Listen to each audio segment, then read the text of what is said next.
It that's is not how, my opinion, it is in the law, Mr. Secretary. Yes, sir. Yes, sir. But I am At operating. the arbiter Sir, is can I the speak, law. sir? May I speak, Not sir? before. Yes, you I'm are operating from. Thank you, Mr. Chair. Are you done, Senator Marcoleta? A couple of days ago, in the last hearing when you were here, we somehow settled the issue that restitution is not a requisite for an applicant to the WPP. Is that correct? It's not in the law. But sa akin ko kasi, hindi lang po batas na nagdidictate dito.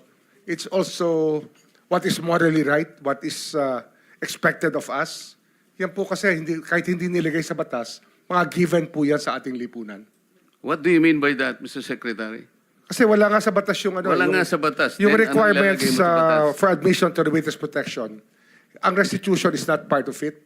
Yes, it is not. Oh, pero hindi ho nangangahulugan na hindi namin pwede i-layout yan depending on the case. Mr. Secretary, I am still in the stage where a particular applicant wishes to apply under that program. And there is a process.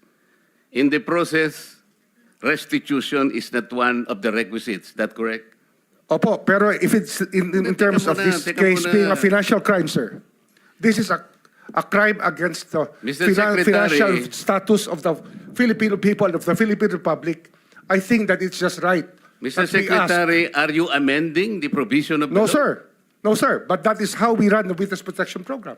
As a lawyer, Mr. Secretary, may I ask you, in a criminal prosecution, the civil liability is impliedly instituted. Is that correct? Of course. Kaya nga eh.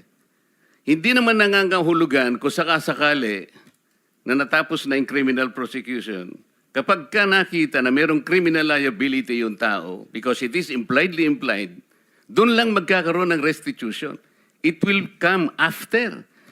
Paano mo sasabihin na magre-restitute ang isang tao? Meron na bang findings kung magkano i-restitute on how it can be restituted? Nag-a-apply pa lang eh. Huwag po ninyong babaguhin ang requisite ng batas, Mr. Secretary. I thought nung dumating ka dito, nagkaintindihan na tayo eh. Kaya nabablar ang proceedings natin eh.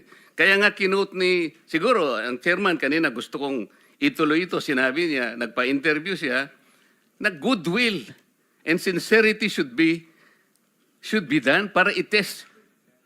Pwede ba yung ganito? I respect your opinion, sir. But It that is is not how, my opinion, it is in the law, Mr. Secretary. Yes, sir. Yes, sir. But I am At operating. the arbiter Sir, is can I the speak, law. sir? May I speak, sir? Yes, you I'm are operating from the Senator Marcoleta, from the kindly allow vantage the point of the resource reason behind the law, sir. What is the reason behind the law? So that we can get justice, and justice can only be attained if there is restitution. So that is the principle behind all of these things that we are talking about now.